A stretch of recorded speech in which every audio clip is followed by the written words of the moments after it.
Welcome to Laugh, Cry, or Die, a comedy, disability, everything falls apart podcast. My name is Steve Wilbury, and today I am joined with my co-host Naomi Strain and Anna Burns. Hello. And we're going to talk about stuff. So, my name is Steve. I've had 8 surgeries. I struggle with chronic pain and am just a huge pile of mess. Who are you, Naomi? What's your deal? I have a seizure disorder and have seizures left, right, and centre all the time, in any situation.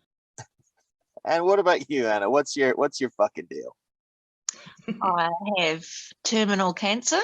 Got breast cancer for my 36th birthday, which was awesome. Lost my brother to melanoma 3 months later. And now I am metastatic. So I'm living on borrowed time, baby. Cool. So we are a trio of good time people who everyone wants to hang out with all the time because we're nothing but fun. That's we are the funnest party time people. With the drama, so they don't have to. Yeah. We make everyone feel better about their lives. Yeah. Oh, at least I'm not one of those poor puppies who should have been drowned in a sack. Things could be worse. Could be one of them. I did speak to someone the other day that it was just like, she says, I love catching up with you because then I don't feel so bad. You're the thing that puts things in perspective.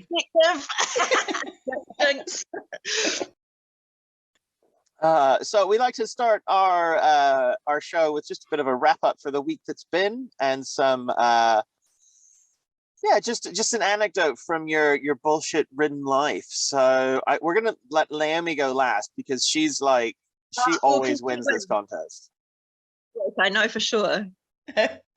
So do you want to throw us a weekly anecdote, Anna? Oh. Well, actually, things have been going pretty good because I've been working. I'm finally going to get to sell my house, and so I have been painting like a mad thing. But I can no longer feel my body. So yeah. I'm not quite sure how much damage I've done to myself, but apparently, I keep on telling myself, I can sleep when I'm dead, which may not be that far away. So. Well, you're just getting some practice. Yeah. Well, I suppose having a numb body is a lot like being dead, because then you can't feel anything, and you also can't feel things when you're dead. I've been led to believe. See, numb would be good, but I think you both understand the sort of like that general kind of, oh wow, I hurt so much, I don't quite know what to do with that. Everything hurts so bad. Well, so in addition to being a weirdo, my family is a circus family for my own crimes. And we spent the weekend doing the Kids Zone at the Blenheim A&P show, which is, the top of show business, really. Oh, yeah, that's, you're making it, you're winning, really. Yeah, which is a full day in the sun of teaching kids to juggle and making so many balloon animals, my thumb actually hurts. That's the worst thing, balloon animals. Why is that fun? It's not fun, it's paid. It's fun. True. It's fair enough. I love those things. And it's hideous. It's like the worst thing to do with balloons is to touch them, never mind to squeeze them and twist them. Naomi has a balloon thing. I'm a little bit the same. Yeah. It's a time. It's a fun OCD kind of thing, eh? So so I did all that the weekend, and then we got home last night, and I was just laying in bed going, well, if I wasn't in so much pain, some sleep would be lovely. But instead, I just laid there in pain for ages, and then I got up and ate biscuits. Because if you're in pain, if you get some like quick serotonin from something bad for you, then at least you've got cookies. Oh, true. Yeah, maybe I just need to eat more junk food. Hey, have you thought about eating terribly? It's an excellent life choice. Well, that's great medical advice, Steve. I'll give that a go. We're full of all these sort of handy tips. I'm totally down Also- with that. Although, I mean, there are times like that I do wish I liked sweet things, but you know, my go-to is just like copious amounts of salt. So, you know, nothing what you like a should good do? bit of chili. Next to the bed, get one of those salt licks like they've got for cows and deers. Actually, I attach it to my bedside table for sure. Yeah, so you can just like roll over and wow, some salt. Delicious. Okay, Naomi, That's what's so your sexy. what's your bullshit week? And then we got to get on to our main I- topic. Well, I spent 3 days of it in hospital because with the medication change, kind of sent me loopy and still having seizures. And one of our friends noticed it. It was actually Anna and Donna noticing a message that I went a bit bonkers. So Donna came and checked on me, and I was unconscious in the lounge with, ironically, the medical alarm that's supposed to go off to save me had got tangled and wrapped around my neck and was choking me, which was, yeah, that was useful. So woke up in hospital, couldn't really follow a conversation, would mid-conversation remember that I was in the middle of a conversation. Couldn't really understand much at all. And then, yeah, so 3 days in there. I'm getting back to normal now because luckily my neurologist went, oh, shit, yeah, we're poisoning you again, like they did a few years back. But now, like I was just saying earlier, I'm now underwater, is what it feels like, what it sounds like. So, Well, that's yeah, exciting. Do you know what else lives underwater? Sharks. yeah, they do. So do I'm not So- quite on the drugs. I'm not seeing them yet. Maybe on the next meds increase, I'll see them. But currently shark free in the lounge. Let me know if they show up because that maybe I will. that's probably not a great sign. If on this call, if you notice my eyes just starting off to the side, then just We check start- in if- with me. If we start hearing it, Yeah. I was wondering, right, yeah, would it make you feel more at home if I start making whale noises? Yeah, I mean, why not? Oh. I think in general conversations, you should just crack out the whale noises anyway, just mid-convo. have you seen what time the is? Oh, it's Anna again. It's all right. It's the cancer. It makes her do that. Oh my god, you should 100% just like double down on making whale noises and pretend, and you don't notice it. And then if Well, somebody looks, be like, "Oh, did I do something? Oh, sorry, It's a little. Did I do that? A little do that? known side effect. Well, I mean, yeah, the general effect of dying is kind of like lack of tolerance for people. So I do get the occasional sort of Tourette's outburst when people say stupid things that make me want to get a little bit throat punchy. Yeah. You should totally make the most of that, though. Make the world a better place for us by sorting the shit out beforehand. But don't say that. Punch, punch, punch. Well, Anna's gone, but all these people can now not talk. So, you know, it was a life well lived. It's a legacy. That's- Be a bunch of people going around going, I learned my lesson. I really shouldn't have been a twat. Oh. Really taught me right. something. Right. So today's main topic, now that we've done the first bullshit session, is vulnerability. And I think that it's a really good topic for our first show because I think it's part of the through line for everything that's going to follow in this podcast. And I think it's a really interesting place for us to speak from, because when you have drama, you know, like the stuff that we go through, that idea of being vulnerable kind of retreats because people don't want to see that, or we feel that people don't want to see that vulnerability. You know, I have this real fear that like when I start telling people my full story, they're like, before I've even gotten out of the gate, like the first thing that I say, they're like, oh my God, oh, how did, oh, and like you can see the literal like horror in their eyeballs of you're like, this is me being open, and people are like, oh my God, ew, that's Like, Yeah. Yeah, it's that whole sort of like unspoken. You shouldn't say these things out loud because it makes other people uncomfortable. exactly. And but having said that, at the same time, when you are vulnerable, people in general do want to help. Like I asked for some help from someone to go do this thing down in Christchurch, and just from a place of vulnerability, I was like, look, I really don't like writing this thing, but I need a bit of help. And he was like, yeah, cool, no problem. And people want to help, but I think often we're caught in our own trap of not wanting this thing to happen, so we stop ourselves being vulnerable. Yeah, I think that's like for two reasons, but with the asking for help, is that one, we don't want to be seen as that person who can't, someone who's incapable. We want to be able to believe that we can do it all, so we don't want to ask for help. And also that sort of judgment that we should be able to do things ourselves. It's like it can be hard to admit that you do need help from other people, and you kind of don't want to be, I don't know, you don't want to be a burden on people. Personally, for me, because everyone always has to look after me for having seizures, that asking for help is like asking on top of everything else everyone already does for me, can they give me more? And so that makes it hard for me to sort of reach out. Now, what about I just because we spend so much of our lives just dealing with shit and just trucking on, you feel like you should be able to do that all the time because you get so used to being independent and like just getting through stuff.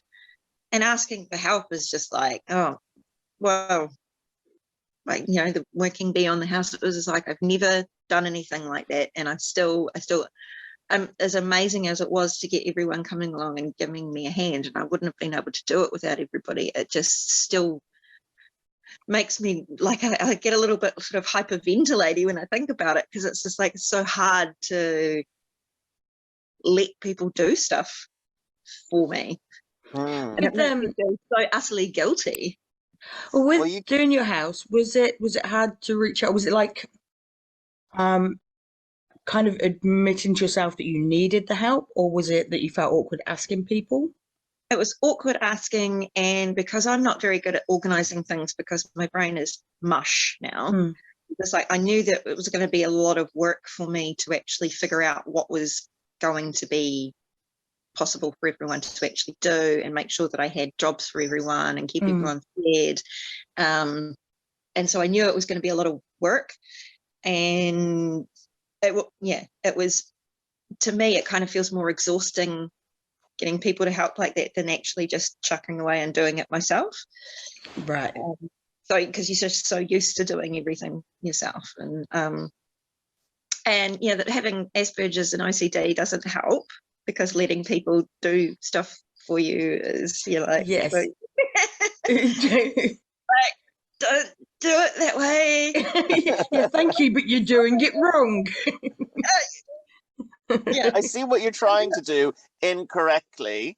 Maybe if you just left and maybe if you just stopped touching things. Yeah, just stand quietly in the corner. Tell you what, you can just be a decoration. Interesting. So it's like with the whole vulnerability thing, like I got a completely random message from a guy that runs the Free Gaza Circus Center in Gaza. And I was like, well, this is spam. And then kind of dug into it a little bit. And then he sent me some messages about their whole situation and stuff. And I was like, oh, this is a real human being. And then he sent me his vision document. And I was like, well, this is a virus. And it wasn't. I like that you thought, oh, this is a virus, and still opened it. I like that. I wanted to see if it wasn't. It was kind of like that. I want to see how much of a trap it's going to be. By sending him my bank details and all my money. Let's see how far I can take this joke. I really like to commit to a bit. If you're not committing, then what are you even doing? But he came from this place of vulnerability. He was like, I live in Gaza. Everything sucks. What can you do to help me? And I was like, well, not a lot, but I can, you know, give you some advice and chat and talk about your thing to other people. And that, you know, his vulnerability spoke to mine. And also, Nice. as horrible as my life is, and as garbage as everything that's happened to me is, at least I don't live in fucking Gaza. Like, for real. Yeah, yeah. Well, I mean, like we were saying with everyone, like using people like us as it could be worse. At least I'm not. You Yeah, found your at least I'm not at least I'm person. not yet at 100%. I was like, wow, I can actually, there's somebody who actually has a worse situation than me, which is rare. Hooray! Hooray! Hooray for the Hooray for people unplugged who have depths of shit human lives. suffering.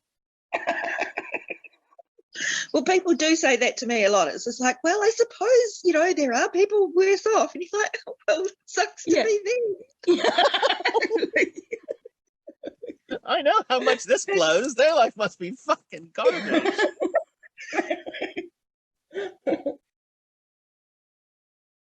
Have you guys ever had a situation where your vulnerability has backfired, where you've thought, oh, I'll be open, and then it just like doesn't work out? Um, not off the top of my head. I mean, I have lost sort of friends over the years who haven't been able to deal with the fact or haven't accepted the fact that I'm likely to have seizures, or you know, have been not invited to things, or have uninvited myself to things in case I have a seizure, or you know, chances being high. But I guess my vulnerability is slightly different to you guys because my vulnerability just happens. Like if I'm walking down the street, then hey, I'm vulnerable, help me, and I kind of just hope that people, I just hope that people do the right thing, and so yeah, I have forced vulnerability in that way. So Although you have a good anecdote about that, the time that those kids nicked your bag. yeah, that was it's like to me that's a feel good story. Like people go, oh my god, someone stole your bag while you're having a seizure. But so yeah, so what happened is I was biking home and along the railway reserve bike track, came around and obviously had a seizure, and I'd put my I'd chained my bike up, but I didn't have my helmet, didn't have my backpack, and I was like really confused and like, well, okay, so got home and put on Facebook, hey, I came around from a seizure, my bag's missing. And obviously social media went, bah, what's going on? And then this woman messaged me and she said, I think I've got your bag. And apparently her sons, who were 12 and 13 at the time, they'd come home from school and she'd said to them, oh, this lady's lost her bag. Did you say anything? Because that was the way they went home. And the younger one burst into tears. And she's like, okay, well, that looks guilty. And so apparently they'd been walking along, seen me being a spaz, and the elder one dared the younger one to grab the bag. And so they did, and they ran. And as shitty as that is, they're kids whose brains aren't wide, and they saw someone doing a funky chicken and freaked out. And kids are dicks. And so once they'd nicked the bag, they were then kind of locked in. They couldn't do anything, so they just ran, hid the bag. And yeah, so when she contacted me, she said, you know, I can bring it to you or whatever. But I said, no, I went round and met them, and they were like, they obviously felt like shit, and she was mortified. Gave me the bag back, and I got them to do a first aid course, rather than, you know, like punishment for that. Rather than So reparations. yeah. So they did the course, and then they invited me around, cooked me dinner to show me the certificates, because I told them I had put a police report in. So if they didn't do the course, I'd report them. So yeah, and they're good kids, and so to me, it's kind of feel good that their kids' brains did a fucked up thing, and then they had a little lesson from it. And I'm like, I always, as cheesy as it sounds, like there's always a silver lining in there somewhere, and it might not be a silver lining for me, but every time I have a seizure that's a shitty situation, I beat myself up for it. It's like, okay, what is the good point from it? And from that seizure, it was the fact that these two lads had a bit of a life lesson. I was like, you know, yeah. So I mean, to me, that's yeah, it's a feel good story rather than a shit story. That's yeah, not something that they're ever going to forget in a hurry, is it? Yeah. And it's like, you know, with them doing first aid training, that I don't know, that can be given that, I don't know, kind of a feel good as young men that can have got a skill and can feel good about themselves and, you know, sort of grow up a bit with a bit of positivity. Yeah. Hmm. You know, I was just multitasking as we do in the future, and there's All right, on future boy. one of the top posts on Reddit is a Russian soldier in a ditch, and he's being pelted with grenades from a drone, and he's just laying in there picking them up and then yeeting them out of the way in just this like, I've given up on life, fuck off grenade kind of way. Like you pesky grenades. Basically, yes, he was kind of pouting almost. It was adorable. But that's, yeah. It's kind of metaphorical, really, isn't it? Mm. It's a Well, yeah, metaphor living it in is, the spaz club. yeah. Yeah, I Life, think what's when life chucks you it's gone. so I was going to say, I think what's different with our lives is each of our sort of little moments or, you know, bits of illness or problems. To a lot of people, it would be like, oh my God, 5 years ago, this one thing happened. Whereas for us, it's like, oh, yesterday, this, and the day before, that. And so it's that constant, oh, here's another one, here's another one, here's another one. And yeah, so like you say, with the grenades, it's like, hey, what's today going to throw? And there's always something. And so when people say, how are you today? It's like, do you want a human answer or my answer? Because the human answer is, oh, yeah, it's my normal. Like, it's just a normal day. Well, yeah, that's the thing. So, oh yeah, I'm fine. But you know, I've just had a massive seizure and I'm a concussion, but I'm fine. Well, that was it with the film festival at the weekend. Is that I'd forgotten that, like, you know, 2 or 3 days before I'd been all bonkers in hospital, and people come up going, "Oh, you're feeling better now?" And I'm like, "Oh, why? Oh, yeah, that thing. Oh, yeah, I was in hospital. So forgot about that. Sorry." And that's pretty normal. You have to get to sort of, it catches me all the time trying to read people's body language when they come up and they do the head tilt and how are you?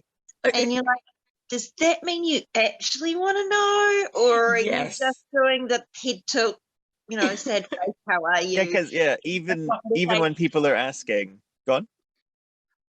Yeah, they're not always asking. Yeah, they're like, I want to be seen sometimes to be socially interested. I want to be a socially acceptable level of concern, yes, but still don't want to have to actually hear the shit that will come out of your mouth. Yeah, and I think that we were saying with the vulnerability, I think that is where it really helps to be vulnerable, is because people know they should do the thing of asking how you are. They know you've got a thing, and they're not quite sure how to be around that. Whereas if you're like, hey, I'm a spaz, I've got this thing, I hurt, I'm dying, and you've already put it out there, then they can go, okay, so that's not a taboo topic anymore. It kind of takes it off the table. And so I think that we are helping people be more relaxed by sort of breaking it before they need to worry about it. I think you've talked about that as well, Anna, is like just when you're self-deprecating about it, that like it gives them a way to relate to it. Well, it's kind of interesting. I had like a perfect example last night. I was having a spa with my flatmates and we were having a bit of a nice time, and another person came around and we were doing the introductions, and so what do you do and where are you from, and someone said, so what do you do for work? And I said, you know, because he said, oh, so the house is for sale and where are you moving to? And I said, oh, I'm moving to a tiny house. And I, oh, why's that? You know, is that? And I was just like, well, oh, you know, just, you know, I have terminal cancer, so we just kind of, the idea was to cash up so I can spend the money. And he was like, well, hey, what? Who's got cancer? And I was like, oh, me. I you know, terminal cancer. And it was just like, and it just every time shuts down the conversation. And I kind of looked at the other two, and they were kind of like. And it's like, and I'm like, every time it happens, it's like people are like, oh God, and I'm just like, it's okay, you know. But isn't it funny how you're the one that's got the cancer, you're the one who's dying, and yet it becomes your job to make other people feel okay with that. Well, that's the thing. I want to be able to just put it out in the conversation. It's just like, oh, I don't have a job, and because I have terminal cancer, and blah blah blah, and carry on with the conversation. But it never happens that way. It's just like everyone has to go, oh shit, oh god, and I'm like, yeah, it's cool, it's cool. We just wanted to tell you that because I didn't. It's embarrassing to be unemployed. Exactly that. Yeah. When people ask me, what do you do? And it's like, it's that social expectation of explain why you aren't living a normal human life. Yes. Why aren't you doing the things that everybody else is supposed to be doing? And you have to kind of, I don't know, justify your existence somehow. So, so you don't have a job. You must be a lazy, horrific, dull, all of the things. Yeah. Are you fraudulently claiming benefit? Yeah. You're like, no, I'm just everything is horrible. It's and that I'm sure we can do a whole episode on societal expectations. Yes. Like that's for me, especially as a, do you know how hard it is to be a white male these days? It is so hard. Yeah. So hard. Yeah, I made one of them and I feel really bad about it. You should. But Steve, at least you're disabled. Well, that's true. At least so. Yeah. You got something going for you. My son is a middle class male, white male. Yeah. With no disabilities, no issues. No, well, he does have Asperger's, but Yeah, that's all right. You gave him a little parting gift. I did, yeah. He's pretty happy about that most days. Not. It's super fun. That's me, acne and spectrum, Mum. Cheers. I went down to the Circulation Festival. We do it for our little family holiday once a year. And it was actually, I swear, it's 99% of the people there are some form of neurospicy.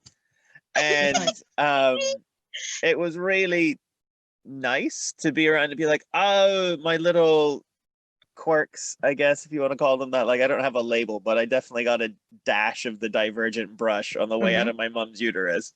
Oh, you think? I've been told so by numerous people, actually. But it was really fun. Like, there's 3 of us got together and we were like doing production stuff to run the festival, and because our different neurospices all worked together, it was like, wow, we got a lot of stuff done without having to deal with like being nice to each other bullshit. And again, that comes through once you cut through that, we best not speak about, or everyone's got their weird little things. Once you go, hey, let's all use our weirdness, it's so much more comfortable. Like, I've got a friend who's autistic ADHD, and he was the first person who started to spot my like tendencies to things. And it was when he turned around to me one day and he went, I don't know what you are, but you are something. That was the best label for me. But it's been actually really nice. Like, send me, memes and links to things. And it's like, I thought everyone did that. I thought, when you have those moments of, that's not a normal thing. And what kicked it off for him was one day he was talking about an audition. And I said, I bet your eyes turned into Glad wrap, didn't they? And he went, now, see, I know what you mean, but nobody else will. And do you know what I mean if I say that? I do not. That is not my particular branch. Okay. So to me, it was like if you walk into a room and say it's people you don't know and you feel a bit awkward and you feel like you can't see properly, like you've got Glad wrap or wrapped around your eyeballs. No?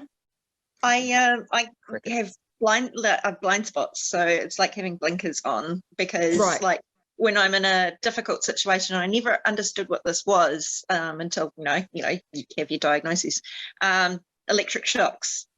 Yeah, so like social awkwardness feels like being electrocuted. Yes. Just yeah. One, like holding onto an electric fence and going, oh, what's happening? Oh. yeah. Whereas I think mine's the freeze reaction, so that's why the vision goes and it's just. But yeah, it's like that. I think it's because your senses get overwhelmed, then other senses start to shut down. Yep. To sort of balance it out a bit. I think for me, I don't get those particular things, but like I'm very good at dealing with people and making them feel comfortable and be in conversation, but I don't like it. Like it's like a skill that I've learned how to do. Like when I'm working being a magician and stuff, like I am the life of the party. I can be awesome, but God, I'd really just rather not. I'd rather curl up in a blanket.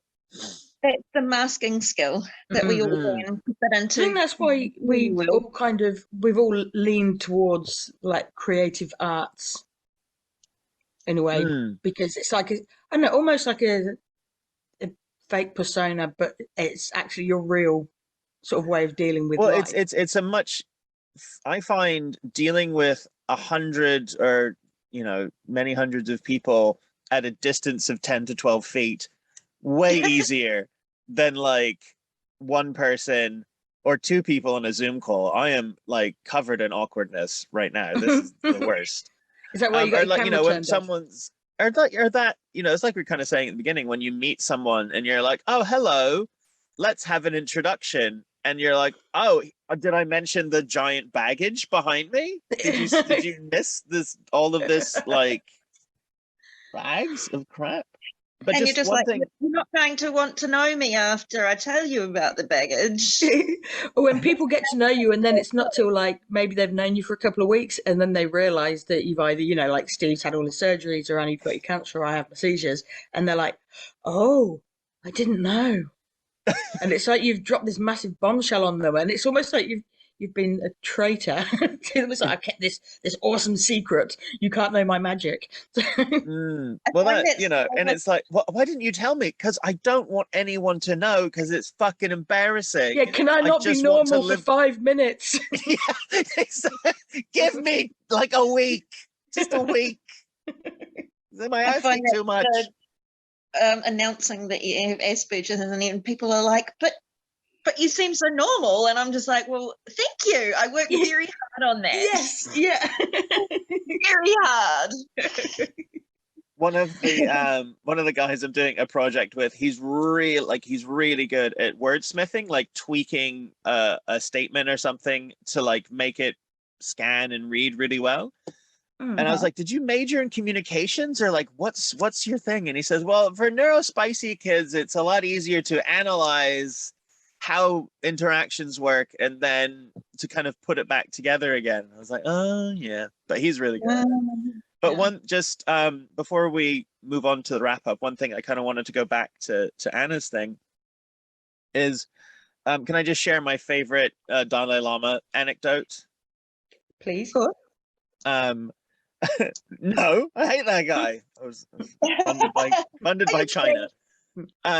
So the story goes, this lady goes up to the Dalai Lama and she goes, Your Holiness, I'm dying of cancer. I'm dying. And he goes, well, we all are. You're just doing it a bit sooner than everyone else.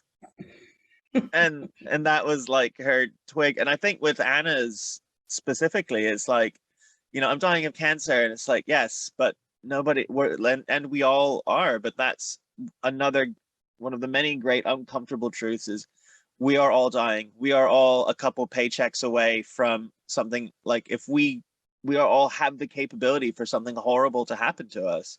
And we're fed this narrative in our day-to-day lives that if we work hard and put ourselves into the system that has been built for us by our forefathers, this lovely patriarchy that we all inhabit, then things will work out. But the truth is that horrible shit can happen to anyone at any time. Yes. And we just live in this blissful unawareness until things come crashing down. And that's possibly what makes people quite awkward with dealing with things like this, is we are in your face that, hey, you are going to die, everybody. Spoiler alert. But, it is going to happen. And like there's, say with the seizures, there's a thing called SUDEP, which is sudden unexpected death in epilepsy. And it's people who have epilepsy can just die.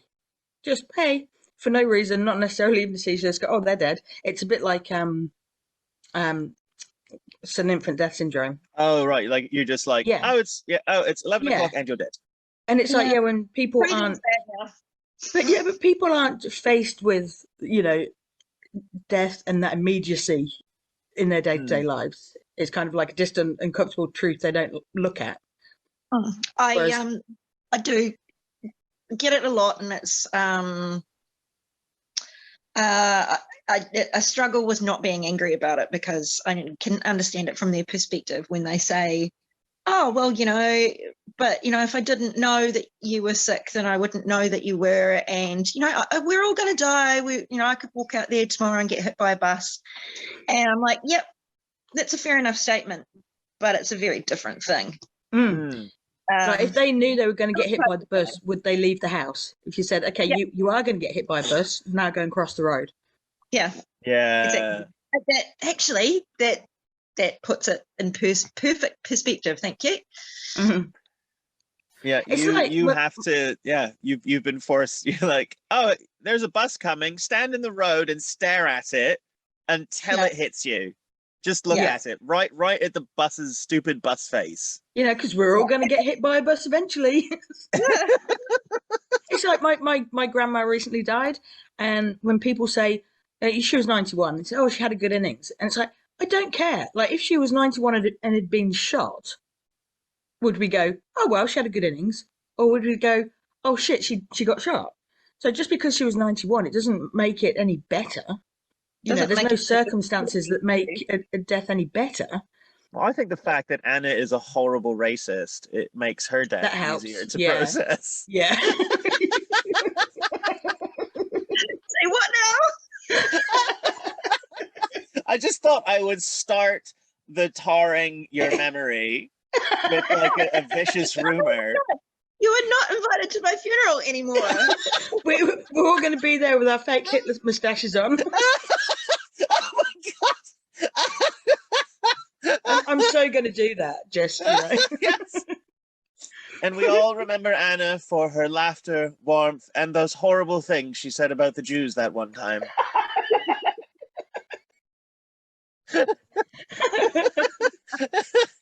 Her and Kanye were totally tight. For the record, internet, Anna is lovely and not at all racist. I'm just a monster.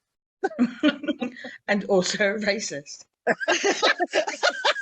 and I'm totally projecting my own racism onto Anna's. You're in faded denial memory. about your own racism. Hey, I am a white male. If anything, I'm anti-racist. Yeah, you haven't really got a voice on anything being white male. No, Yeah, no, your white privilege is showing right now. just gleaming like an untanned belly in the Spanish afternoon Well, the sun. fact that out of this whole conversation, we've had to have two women just to balance out your maleness. That's because takes of my two of us to enormous make one of you. balls. Yes, but none of us are the right color. It's quite disturbing. That's true. Well, True, we are in true. New Zealand, in the top of the south, where I believe there are 7 different colored people, maybe 8. Yeah. Yeah, Nelson is probably the whitest place that I've ever It's the lived. whitest place I lived. I used to live in Mhm. this place in London called Upton Park, where I was the only white guy Mm. walking. So it was this huge Indian neighborhood. Mhm. And yeah, I'm definitely feeling the lack of diversity in this town. So we're gonna do wrap up now. Time to wrap up our conversation and just kind of look back to where we started, and like what are your thoughts on vulnerability, Naomi? I really appreciate it when other people are vulnerable with me, because it gives me an insight into what's going on for them and makes it a lot easier for me to then be vulnerable. I think when everyone's trying to be a superhero and paste on that they're coping and everything's good and there's no issues, then we're all doing each other a disservice, because we've all got our shit going on. That's do you know Bo Burnham? Have you seen any of his stuff? Nope. Anyway, he's a comic. He did this Inside special. He's like my hero, but he is quite open about.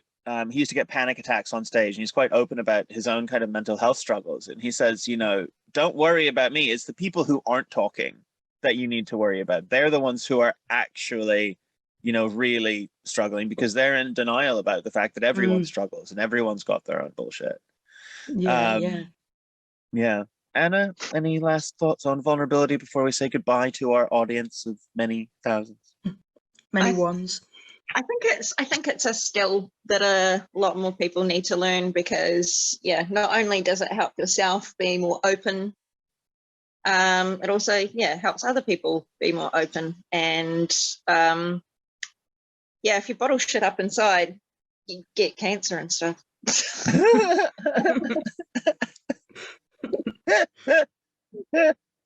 Yeah, that I read somewhere that actually negativity is the main contributing cause to 93% of terminal cancers.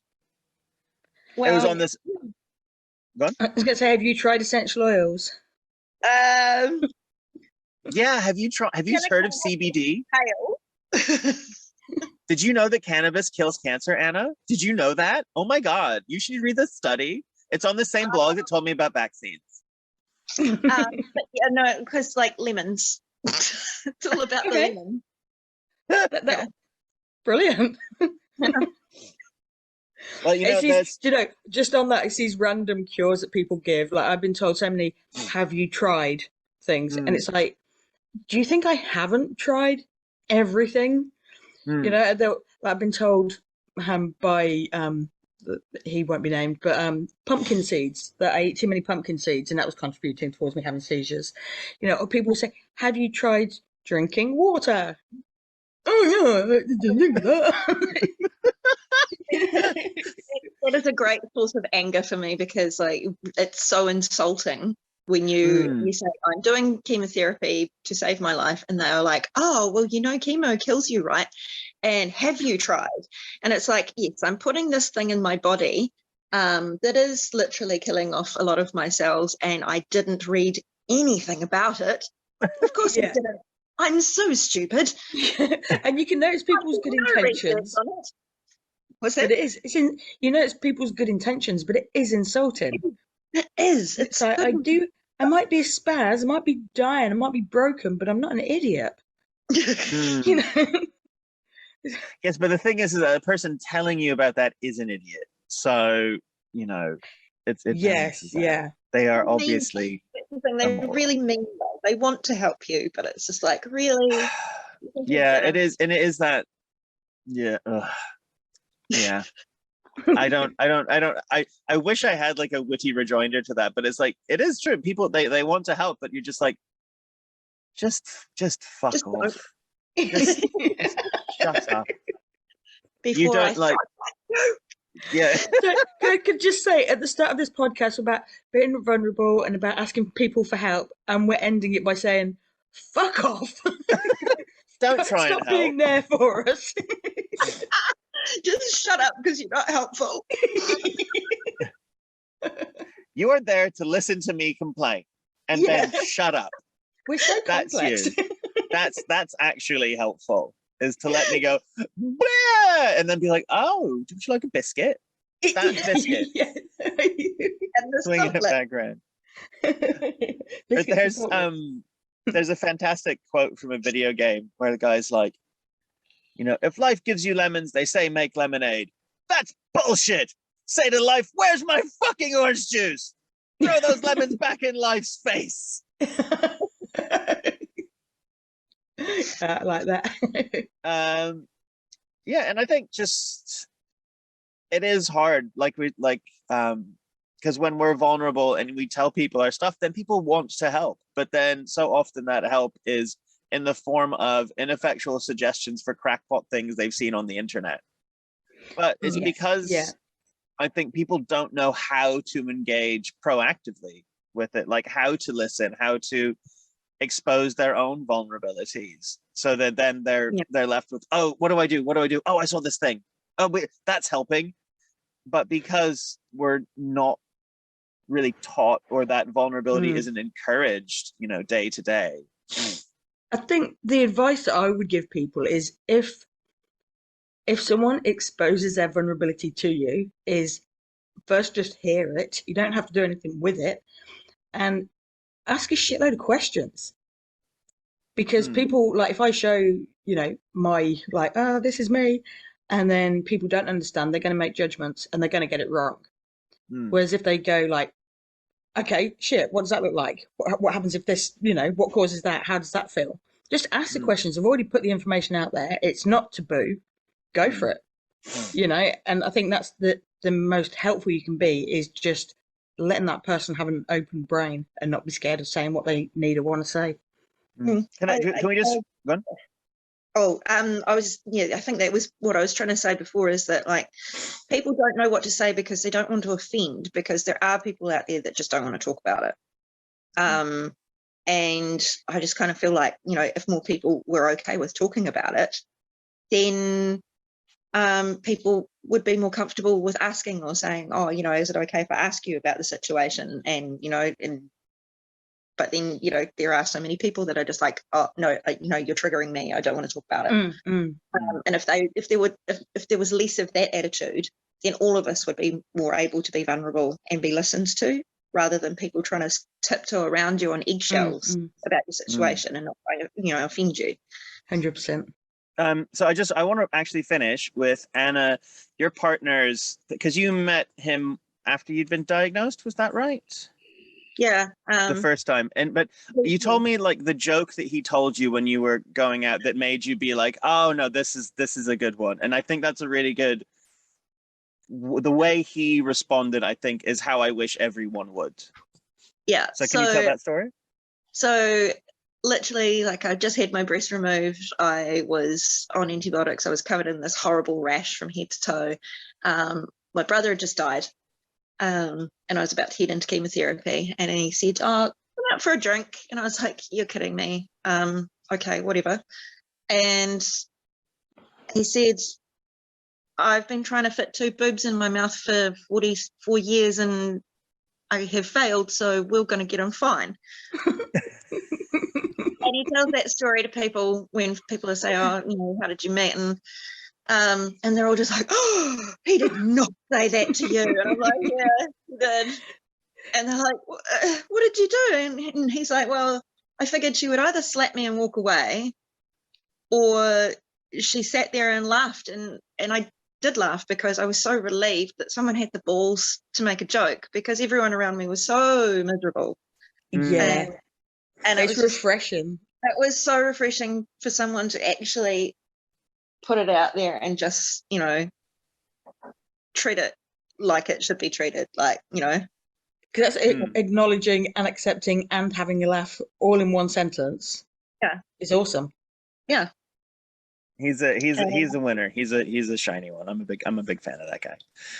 And I think, because as you listeners may have noticed, the slightly dark tone of the humor that lives in this podcast and lives in our lives, because it's like it says, laugh, cry, or die. It is what it says on the tin. Those are your options. What doesn't kill you gives you a dark sense of humor. Very true. So, and that brings us to the end of our first episode. Thank you guys so much. Can people follow you on social media, Anna? Or are you like out there on the Twitterverse? Do you have any like projects you want to promote or anything? I'm kind of too old for Twitter, but I'm on Facebook, and yeah. Yeah, okay. Got Anna, just Anna go for a good old exists Facebook on stalk. Facebook. Yeah, good old Facebook stalk. I'm actually Anna Stevens on Facebook. Anna Stevens on Facebook. Mm. Right. And Naomi, what about you? Where can people find out about your cool stuff? Yeah, I've got a Facebook, I wouldn't say business page, but film and theatre page, which I will find the official name for, which is somewhere. I think it's Naomi Strain. And we'll put it in the footnotes or something. Yeah. And you can find me on Facebook or Instagram, Steve Wilbury, Wilbury. And that brings us to the end of our episode. Thank you guys so much, Anna and Naomi, for joining me on this recording session. And we'll see you guys again next week. Thank you so much for having me and being on business. Good time. Thank you.